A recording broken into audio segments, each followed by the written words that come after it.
말씀의 제목을 구원에 포함된 내용이다, 이렇게 하고 시작을 합니다. 우리가 구원받으면 그 구원이라고 하는 안에, 구원이라고 하는 패키지에 어떤 것들이 포함되어 있을까?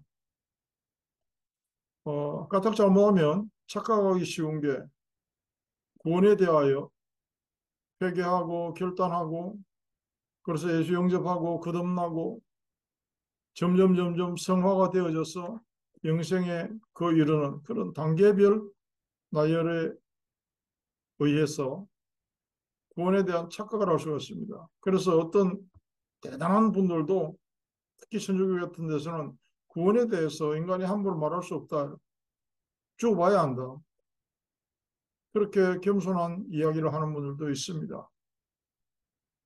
왜냐하면 외면의 변화나, 저 사람은 진짜 보니까 예수 믿는 사람 같아, 뭐 이런 성격의 변화나 삶의 변화나 이런 걸 가지고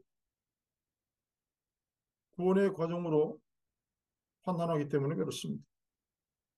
좀 갑자기 어떤 사람이 막 부자가 됐대. 아, 하나님이 복을 주셔서.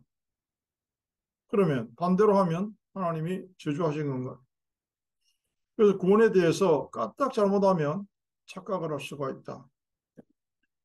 구원의 과정으로 그런 걸 보면 안 되고, 구원은 진화나 발전으로 이렇게 단계적으로 완성되어 가는 것은 아니다. 하나님이 예정하신 절대 섭리 가운데서 이루어지는 것이고, 한순간에 끝나는 것이다. 그러나 우리가 구원받은 사람이 누려야 될 그 모든 것들을 모르기 때문에 조금씩 알아가다 보니까 그렇게 착각할 수도 있습니다. 구원받는 것은 언젠가 그때 다 이루어지는 것이지, 이 땅에서 다 우리가 확증할 수 있는 것이 아니다. 또 하물며 반대로 하는 사람도 있잖아요.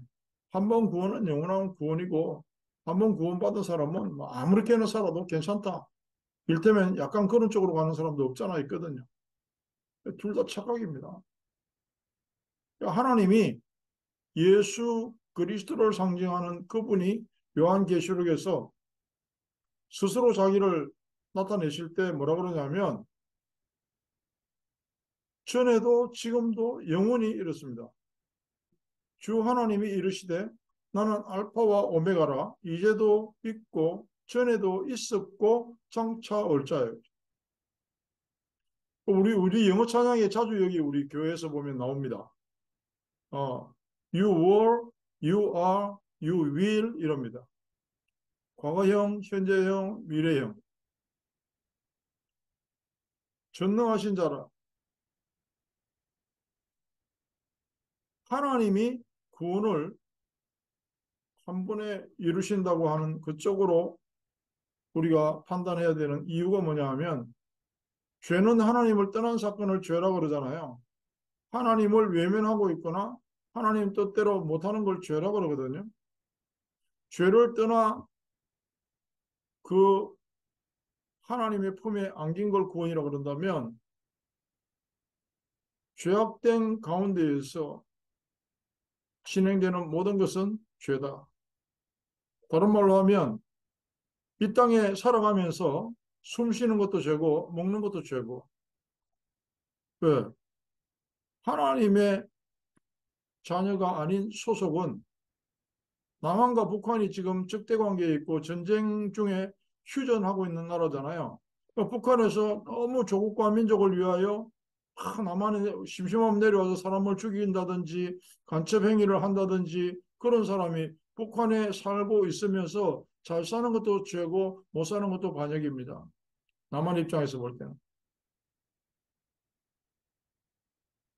그러니까 죄에서 해방시키고 하나님 품으로 부르셨다고 하는 그 구원이라고 하는 뜻은 법적 보장입니다.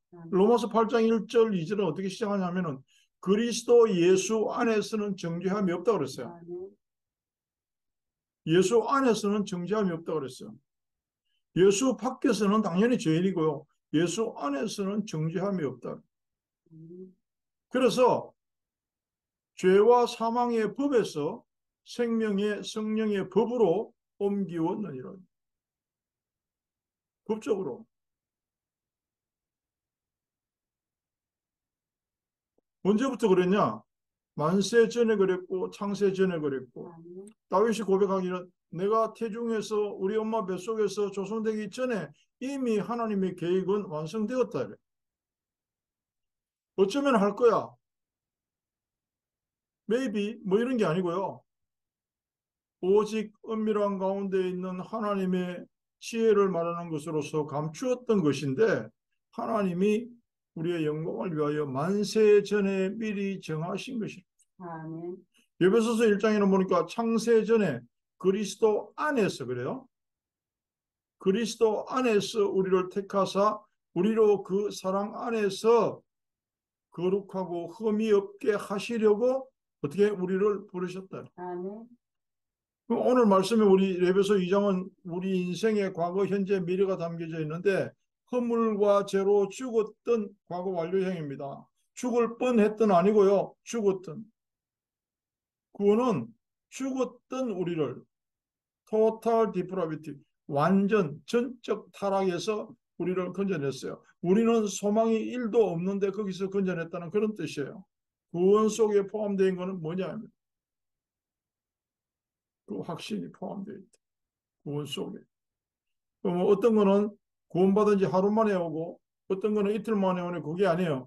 임마누엘이란 말을 제대로 이해하면 그분이 나와 지금 함께 계시는데 함께 계시기 위해서 우리가 모르는 그때부터 함께 계셨고 우리가 눈 뜨고 세상에서 태어날 때 그때도 함께 계시고 또 영원한 그 나라에서도 함께 계신다. 그런 뜻이거든요. 구원은. 4대의 확신, 승리의 확신.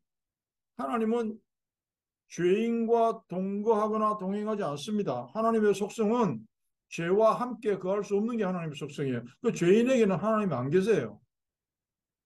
그래서 우리를 구원시키고 하나님이 동행하세요. 구원 속에는 그게 포함되어 있어요. 함께 임마누엘이. 부르심을 받았다는 이야기는요. 용서받은 죄인이다. 도저히 안 되지만. 여기 기도에 대해서도 착각을 하죠, 우리가. 왜? 나는 기도했는데 하나님이 응답을 안 해주신다고.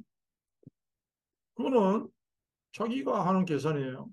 기도와 응답은 어떤 조건이냐 하면요. 창세기 1장 27절과 28절의 관계입니다. 생육하고 번성하고 정복하고 다스린다는 말은 하나님의 형상과 모양대로 지음을 받은 신분을 가진 사람에게만 해당되는 거단 말이에요. 능력이 있는 거예요. 기도는요. 특권입니다. 응답은 대가가 아니고요. 포함된 거예요.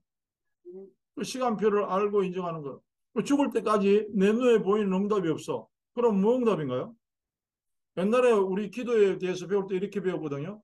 하나님이 즉시 응답하는. 주야 부르는데 벌써 바로 응답해요. 주여 지금 필요합니다. 내일 주셨어. 그 대시 응답이라고. 그리고 아무리 불러도 대답이 없어. 그럼 무응답이라고. 저는 그렇게 생각하지 않습니다. 기도는 이미 응답이 포함되어 있는 것이고 어떤 상관없는 기도를 할 때는 하나님이 안 들으시는 기도이기 때문에 하나님하고 상관없기 때문에 당연히 그거는 아니죠. 스팸 메일 아시잖아요. 우리 이메일 같은 거 열면 스팸 메일. 우리 우편함을 열면 절반은 광고입니다. 그냥 버리는 거예요. 후안 카를로스 목사의 책 중에 짧은 책인데 그런 제목의 책이 있습니다. 우리 기도 대부분은 하늘나라에서 잡동사니 우편물 취급을 당한다. 스팸 메일이라고 해요. 나는 막 간절히 금식하면서 이빨 갈면서 기도하는데 하나님 앞에 스팸 메일. 뜯어볼 값어치도 없는 착각을 하는 거죠. 구원에 대한 착각을 하면 모든 것을 그때부터 오해를 하는 겁니다. 찬양은 하나님의 응답과 해답에 대한 확신을 노래하는 걸 보고 찬양이라고 합니다. 어떻게 찬양하냐? 언제부터? 무슨 내용을 가지고? 언제까지 찬양하냐? 여호와 이스라엘의 하나님은 영원부터 영혼까지 찬양할지어다. 아멘. 무한대잖아. 영혼 전부터 영혼 끝까지 찬양할지어다. 모든 백성들아 아멘 할지어다. 할렐루야. 시편에 있는 말씀. 영혼부터 영혼까지. 우리는 시간적으로 착각하죠. 공간적으로 착각하죠. 하나님에 대하여, 구원에 대하여, 기도에 대하여 착각합니다. 오해합니다. 거기다가 또 결론까지 지어버리면 큰일이죠. 제일 무서운 게 신념에 사로잡힌 사람. 그것도 차라리 무식하면 괜찮은데 고칠 가능성이라도 있는데 차라리 불신자 생판 하나님 모르고 신경도 안 쓰고 그렇게 살다가 어느 날 복음 듣고 돌아올 수 있는데 그냥 성경 한 번만 보고 아니면 한 번도 안 보고 여호와 증인들로부터 한 30여 절이나 50여 절 외워가지고 다니면서 그걸 꽉 붙잡고 그걸 하나님처럼 더 무서운 거예요. 그게 엉뚱한 하나님이 돼가지고 그 인생을 지금 끌고 가고 있거든요. 구원에는 함께가 포함되어 있고 예전에 우리가 몰랐던 그때에 나도 모르고 죄 가운데에서 그거 알면서 죄를 먹으며 마시며 뒹굴었던 그것까지 해결하신 것이고요. 말이 되냐? 말이 됩니다. 사람의 계산과 방법으로는 12번을 죽어도 해결 못할 일이지만 하나님의 방법으로는 말이 됩니다. 세상 모든 사람들이 교회에 열심히 다니면서도 나도 왜 불안합니까? 안 보이잖아요. 안 들리잖아요. 내일은 어떻게 될까? 내 청춘 너무 따갑다. 눌린다. 정말 이게 사는 거냐? 막 이런 한숨을 푹푹 내쉴 때에 왜 그렇죠? 안 보이잖아요. 만약에 내일 아침에 일어나면 그냥 우리가 제일 이해하기 쉬운 거 돈이 한 100만 불쯤 나한테 주어진다. 확실하다 이거는. 막 대통령이 사인했다. 그 정도만 돼도 뭐 하다못해 어디 복권 몇억 불짜리는 아니고 뭐 그냥 만 불짜리라도 하나 걸렸다. 받을 거잖아요, 분명히. 그거 부도난 일 거의 없잖아요. 그러면 분명히 돈이 있는 것만큼 기뻐하고 누릴 텐데요. 그런데 우리는 전능하신 하나님, 금도 내 것이요, 은도 내 것이요. 그런 하나님 앞에 구원을 받았어. 이제 저 고아원에서 맨날 뭐 돌아다니면서 싸우고 남의 거 훔쳐먹고 하던 그런 신분에서 이제 완전히 하나님의 자녀로 뭐든지 다 보장된 그 삶이 되었지만 안 보입니다. 믿음이 안 옵니다. 여전히 캄캄합니다. 내가 길이다. 그 말은 그 길로 가야지 애를 쓰고 왼쪽으로 삐뚤어졌네. 오른쪽으로 가자. 그 말이 아닙니다. 나는 이미 그 길에 있어요. 이따가 가도 그 길에 있고 가만히 있어도 그 길에 있고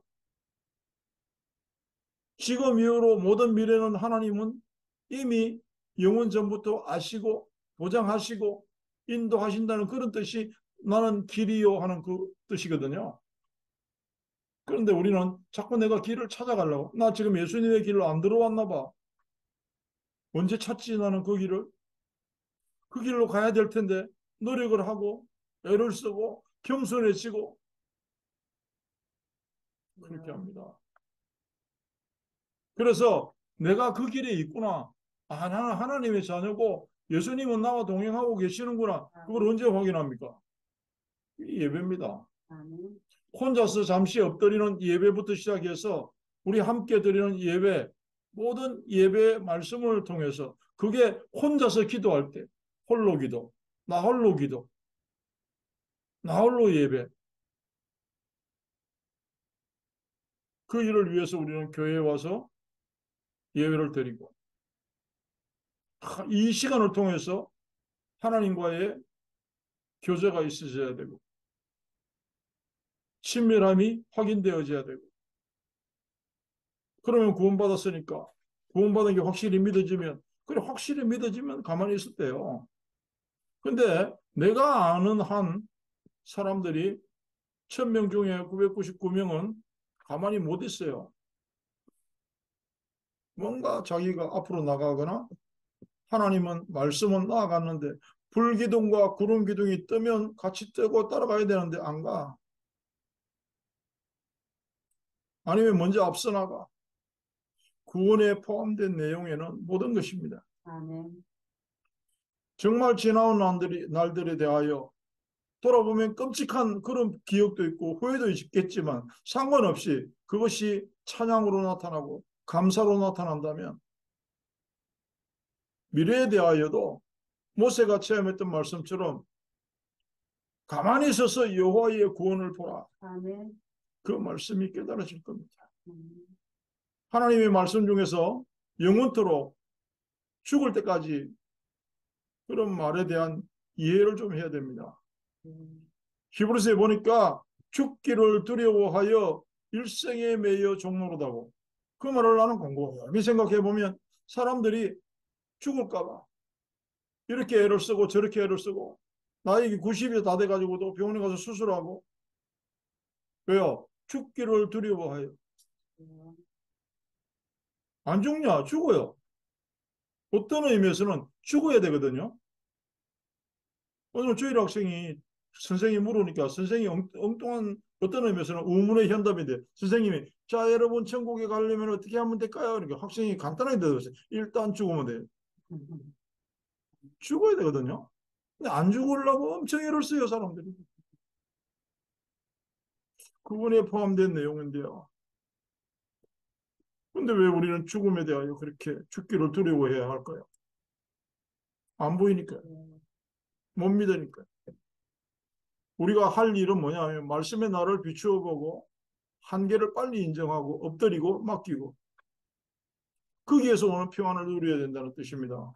그냥 가만히 앉아서 놀아라 누워라 그 말이 아니고 언제 얼른 하루라도 빨리 한시라도 급하게 내 한계를 인정하고 맡기고 엎드리고 그때 과연 평안이 내게 임한다.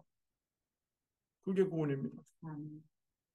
말씀의 뜻을 알기 위해서 내 삶의 걸음걸음에 평가해 보는 것. 무슨 방법입니까? 말씀의 비추. 그래서 말씀을 보라고. 말씀과 가까이 하라. 왜? 하나님은 눈에 안 보입니다. 눈에 보이는 것은 유일하게 하나님의 말씀밖에 없어요, 이 땅에서. 그걸 통해서 나는 어떻게 하지? 이 밀려오는 후회를 어떻게 해결하지? 내가 왜 그렇게 바보짓을 하고 살았지? 말씀의 비추. 그 안에서 평안과 위로와 해답을 찾아야 됩니다. 왜 그러냐 하니까 궁극적인 이유가 사탄은 시간과 공간의 구애를 받지 않고 우리가 죽을 때까지 따라다닌다. 그래서 하나님은 시편에 48편에 보니까 죽을 때까지 우리를 지키신다. 사단이 죽을 때까지 우리를 따라다니기 때문에. 왜냐? 육신이 떠나고 나면 사단은 더 이상 인간을 괴롭힐 수가 없어요. 하나님이 가장 중요하게 창조하신 하나님의 형상, 그 인간을 괴롭히는 게 사단의 그야말로 지상 최고의 사명이거든요. 하나님을 바라볼 수 없게 만들고 나는 아무래도 구원하고 상관이 없는 인간인가 봐. 하나님은 돌아가신 것 같아. 그렇게 사는 걸 보고 지옥이라 그럽니다. 그렇게 안 죽으려고 애를 쓰다가 죽습니다. 확 눈을 부릅뜨고 죽고 이럽니다. 그게 사탄이 하는 일입니다.